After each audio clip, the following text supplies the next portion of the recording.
YouTubers. Another day, another dollar in the hole. Yep, chrome. Um, Today we're doing a Toyota Venza. I got to do a front and rear main seal.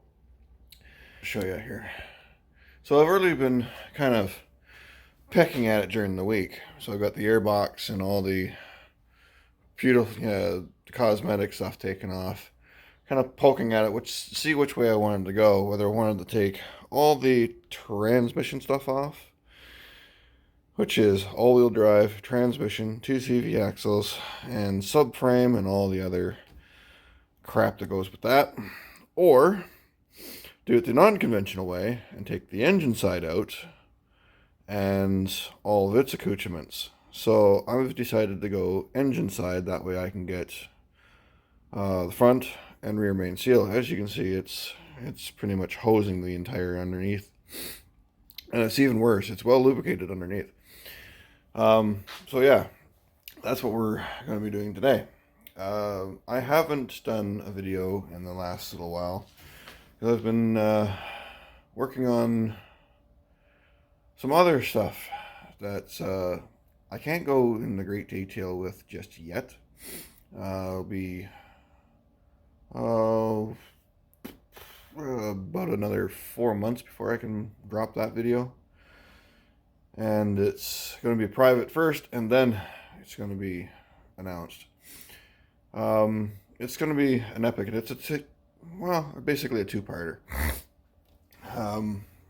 So yeah, I've been working on that, and some other parts I've been working on.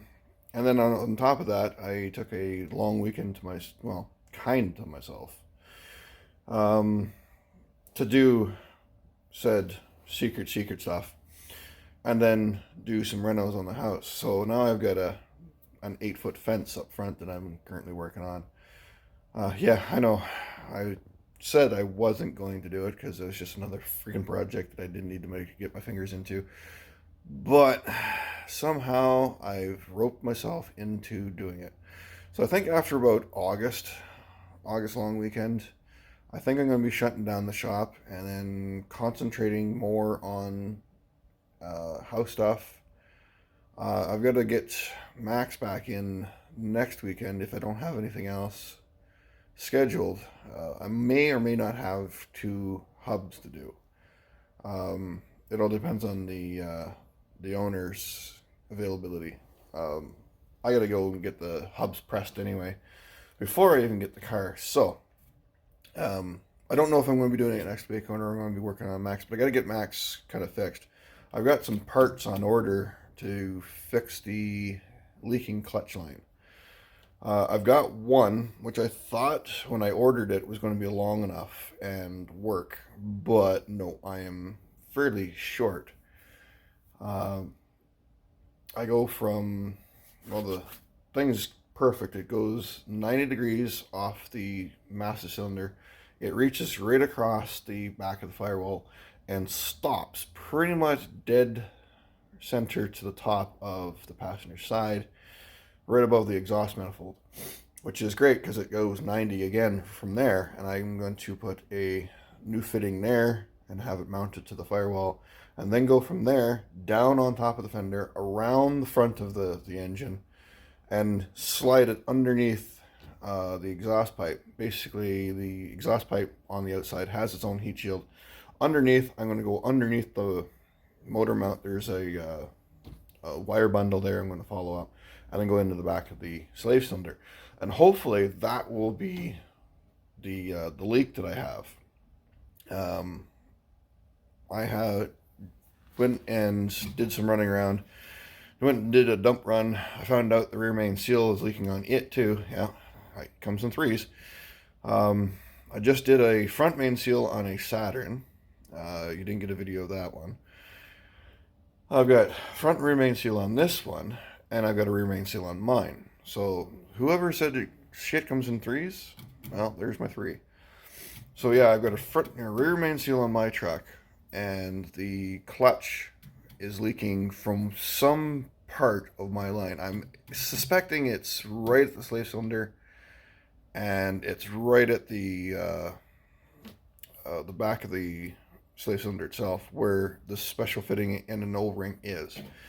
It is a hard to find O-ring. No storage. Facebook message. Really? For fuck's sakes. Anyway, I should have put that on mute. Anyway, so yeah, Canadian Tire, all these guys don't carry this like pinhead sized freaking O-ring. I have to physically buy the fitting with the O-ring or the slave cylinder with the O-ring, and the slave cylinder itself is like $50. So yeah, that ain't happening. So I bought the line. It came with 2 fittings and the 2 O-rings, so I can change it if I wanted to. But I'm going to milk it for what it's worth until the long weekend. If I can change it before the long weekend, that'd be great, because I got to move some campers around for the long weekend. And I'd rather have the ability to switch gears. So I've got another line on order. It's another 4-footer. So I'm going to have an 8-foot long clutch line going into the main master cylinder, or a slave cylinder. And I'm hoping it's just that fitting and not anything else. If it is anything else, it's all going away to the way of the dodo anyway.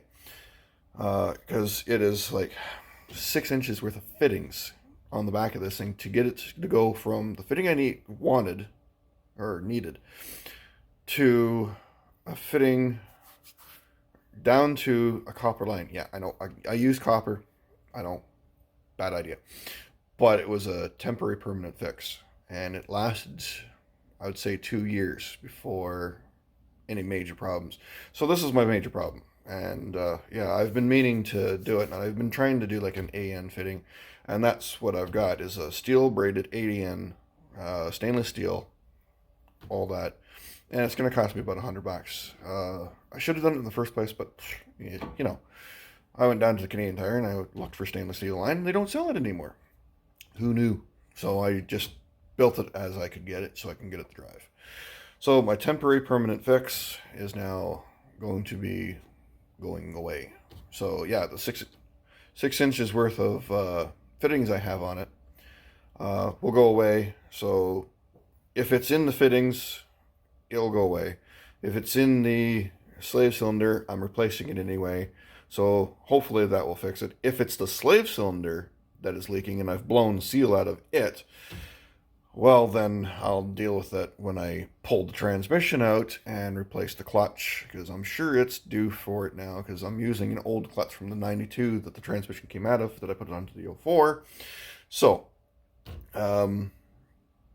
yeah, I'll deal with it then if it's still leaking, because I'm putting a lot of pressure down there. So if it's a cheap O-ring on inside the cylinder and I've blown something out of it, I will replace that at the time I do the clutch and the main seal on the backside of it, because all that shit's got to go off it anyway, because the slave cylinder is attached to the transmission, the starter's attached to that transmission, and then on and on and on. It's just a big conglomerate shit show.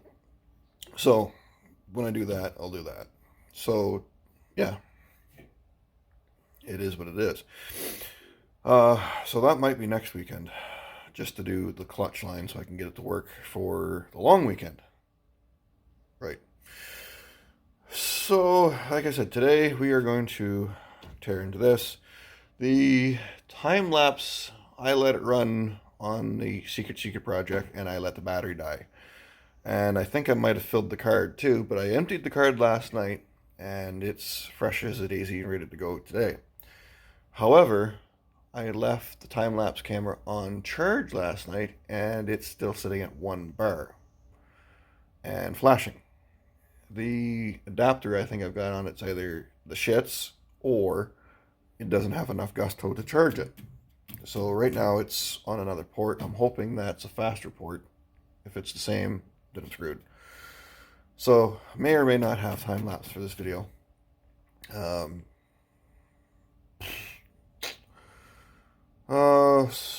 Yeah, I think that's about it. Things that we do, eh? Oh yeah, and just so everybody knows, happy birthday to me. I get to work on a car. I completely forgot about that. My special hatching day, and I took on a job and didn't even realize. And everybody's like, "Well, what are you gonna do for your birthday?" Nothing. I'm gonna work. But yeah, happy 42. So onward and upward. I'm gonna get onto this and get it done, get it over with, and get it gone. Hopefully this weekend. So check you later. So update time. Time lapse is going to be non-existent today.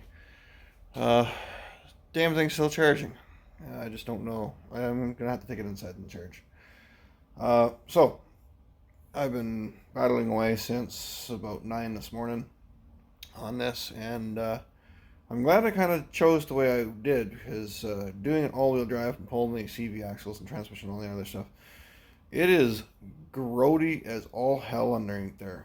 It's a wonder that I can find some of the bolts, because there's so much crust on them. It's not so much oil, it's mud that was down there first.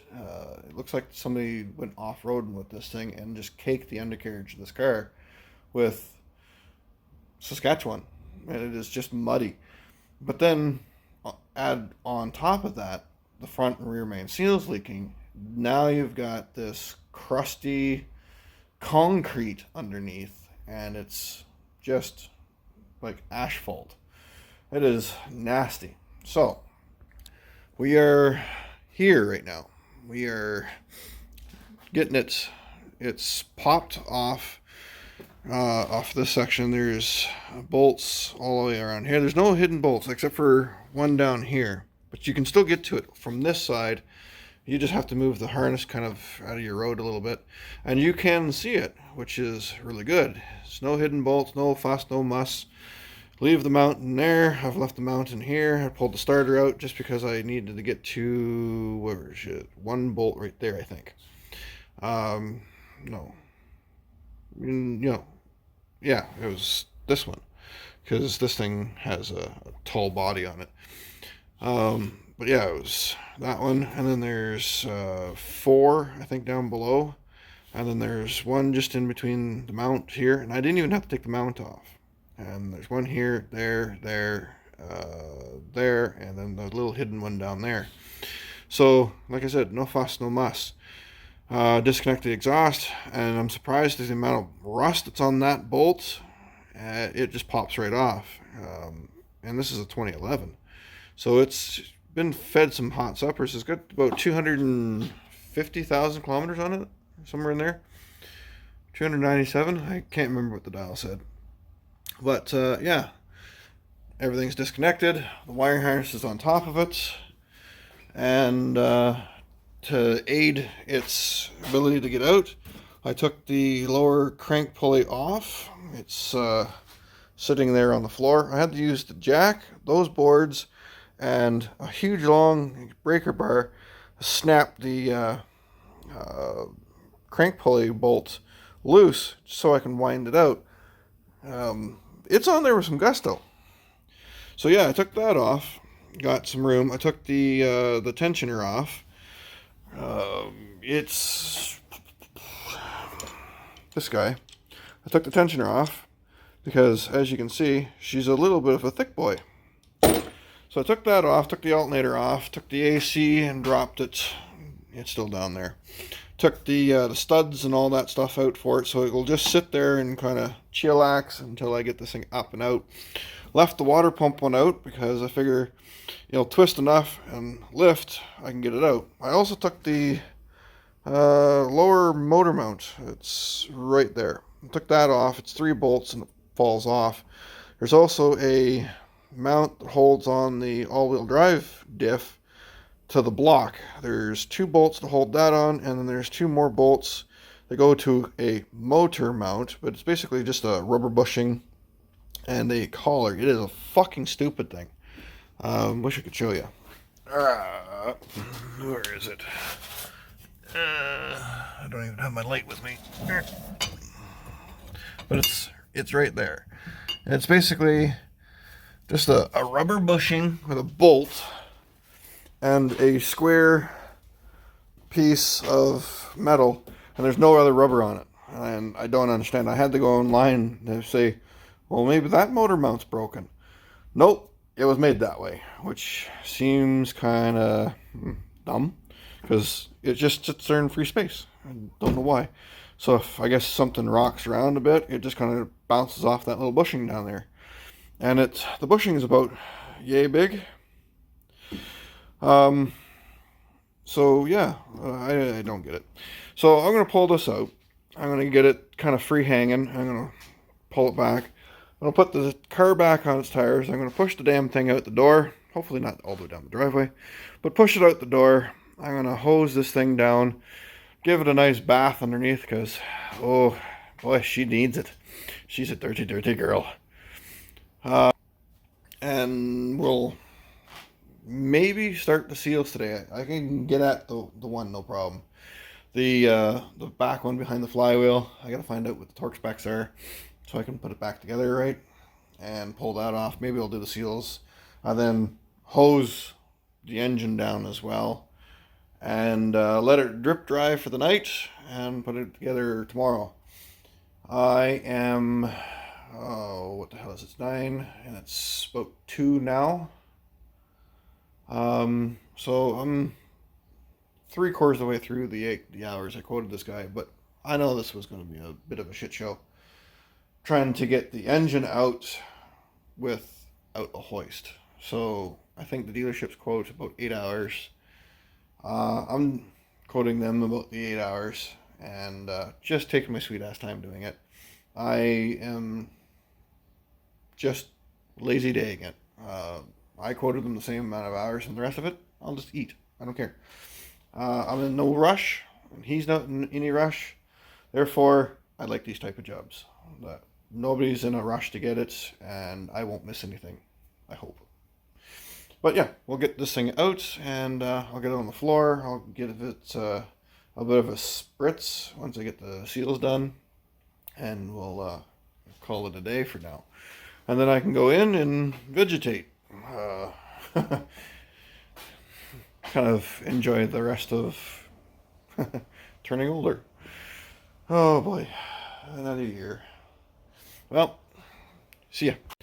So, engine is out and dangling freely. Seals are already done. Like, it takes nothing to do the seals on this thing. But in order to get the seals done for like a $6 seal, it's like an 8-hour job. So we've doused down the engine bay.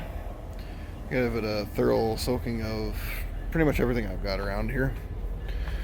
And then soaked the engine down as well. So yeah, the seals are done. I just haven't put that back on because I'm going to put it back in the same way I took it out. Make sure I have enough room. And flywheel's still off. The seal's done on here. So yeah, soaked it down with spray 9, a few other releasants and everything else.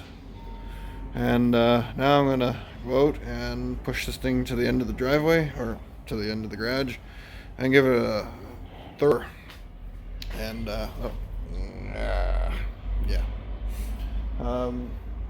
give it a thorough wet pouring, and then I'll leave it drip dry for the night. I'll leave the car outside. I'll drip dry the damn thing, and then I'll hoist her back in tomorrow and plop the engines back in. And then I'll call it a day for now. So, see you later. So, it's day 2. I washed the engine, gave it a good hosing, a bath, knocked pretty much everything off that I could. The rest of it's basically like concrete. You can't get it off with a high pressure hose. Then brought them back in last night, and no sooner did I bring the car back in, I was thinking of leaving it out in the driveway last night and just letting it drip dry and let it do its thing. But then I thought, no, the window's open. I can't close the window because I realized the engine harness goes from the fuse box, does a loop around the engine first, and then comes back to the battery. So with the engine out, there's no engine harness to hook the battery up to close the window. So, yeah, judging on the air of caution, I dragged the car back. No sooner did I get the car back in the shop, it rained yesterday. So, I got to go get a lottery ticket today. Anyway, so with it back in the shop and the engine back in the shop, closed the doors, turned on the shop heater, and basically brought the internal temperature to the shop up to about 35 degrees, and did that twice last night. I have the smart speaker hooked to this honk and shoot shop, and you can see that switch there is actually controlled by the smart speaker. So if I say the special word, it will kick in and fire that up. So from inside the house, I can control the shop. So yesterday I told it to warm up the shop, and it turns it on for an hour and a half, brings it up to about 35 degrees, and then I don't have to worry about remembering to shut it off with that one. So after an hour and a half, it takes upon itself to kill the command for this. So I ran that for 2 runs, and my floor is dry because I had washed the floor yesterday too. So now I've got no grease, no shit on the floor. The engine's washed, car is dry, engine is dry, and I can now put it back. So from the greasy mess and pile of shit that it was before, this is what we got now. We've got no grease, no shite underneath it. And I'm sure the gentleman that's getting his car back, he's a dealer. So this is, I think, a write-off. He said he had to go get an inspection for it. But now it's all clean up here because when they went to go fill the oil, they missed and they end up filling up the entire top. So he thought it was leaking. And I'm like, no, somebody just can't fill the hole. And then just put the cover back over top of it. It's got a little plastic cover right there. So you just cover over top of it. Nobody will notice. So yeah, somebody notices. So yeah, all the engine is clear. It's not black anymore, and full of schmoo and shit and corruption. So now it's can go back into the car and go back home, and go back to the original owner. He can sell it for a little bit better. And this is all for literally like what, $15-20 worth of seals. So front main seal, rear main seal, and this is all for these 2 seals. Literally, this one, no problem. That one's behind the pulley, and then that one is in between the engine and the transmission. This is why the engine's got to come out. All this, and this is what I got to do to my truck yet. It's a little thicker, a little fatter, but same concept. And it sits right there. And it sucks that you got to do like $2,000 worth of work if you go to the dealership just for this. And on my truck, that's $6. That one is probably like $3. But yeah, I'm doing this for $400. As he's been referred to me by somebody else. And I figured I'd give the guy a good deal for this run. So, yeah. A full engine out job. Not replacement, just full out, just to do engine replacement. And I did this one, basically the same size, on a Saturn last week. And the kid that drives that, he did probably the same thing I would have done until he could get enough cash up to get it fixed. He did what everybody else will do. Pour the oil into it, drive it, until such time as either it gets to the point where you have to do something, and by then it's probably too late, or get to the point where you have cash to get said problem fixed. And he got to that point, get problem fixed. And yeah, he got a full engine bath too. And it was far worse than this one was. It was all over the engine bay, all over the ground. Like, it drove to my house, parked out front, and it marked its territory pretty much right off the bat. I backed it up, or yeah, I took it out for a little drive, found out that he's got hub issues too. Parked it out back, it bled out some more. So it was hooped. When I took the seal off of it, it actually had cracks on the backside of it, so it was wasted well before its time. But it is what it is. You get them in threes. So I've got one, which I think was probably the first one out of all of them. And then he had one, and then this guy has one. Hopefully I don't have to do another one this year. I really don't like doing them. Front seals, no problem. Rear seals, big problems.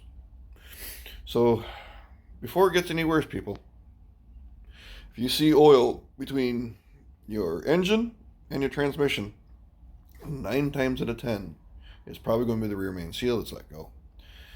It's very rare that the input shafts seal on your transmission is going to be the problem. Not saying it's not unheard of, but there is problems. And again, that requires the engine to come out. You can't do anything with it. But, well, I shouldn't say engine has to come out. I'm doing engine out because it's all-wheel drive. Transmission, transfer case, drive shaft. That is not exhaust. That is the exhaust going up beside it. That is actually a 4-piece drive shaft. There's a universal joint here. There's a little one about 2 foot back. Then it goes from there to another wobbly shaft that doesn't have any joints in it. And then there's another one that's about the same size as this, further back, that has 2 more unit joints. And then you have your front wheel drive, goes all the way across. This is why I didn't take this part out, because I would have had to take this one off, that one off, and then separate this piece to get the transmission out, and then everything else, because that thing has a shaft that goes and mounts up there. So I have to take this off to get drive shaft off, pull this out so I can pull this part out this way. And I got to pull the subframe down. I'm not a keen idea on that, because all sorts of other stuff is going to come off. It's electric power assist power steering, but I got to take the shaft off. If you don't get that shaft back in the right spot, mind you, a lot of them are keyed, but if the steering wheel moves and it's still keyed, where does that put your steering wheel? And with the airbags and all the other stuff, where does that put your airbag? So if the car thinks that you're in a tailspin, airbag might go off. So I'd rather not deal with all that shit if I don't have to. And especially when I'm doing it on the floor, it's hard to get this subframe disconnected from all the other stuff, and this way I can still roll the car. This is why I chose this way. If I can take the engine out, I'll take the engine out. And this way, I can take the engine out. I just have to take all this stuff off, which is minor cosmetic stuff, and then I got to take all this stuff off, which is minor cosmetic stuff, and out she comes. Bob's your uncle. It's a lot easier. I rolled this out, did the fucking thing, and then rolled it back in. I wouldn't have been able to do that if the subframe was here.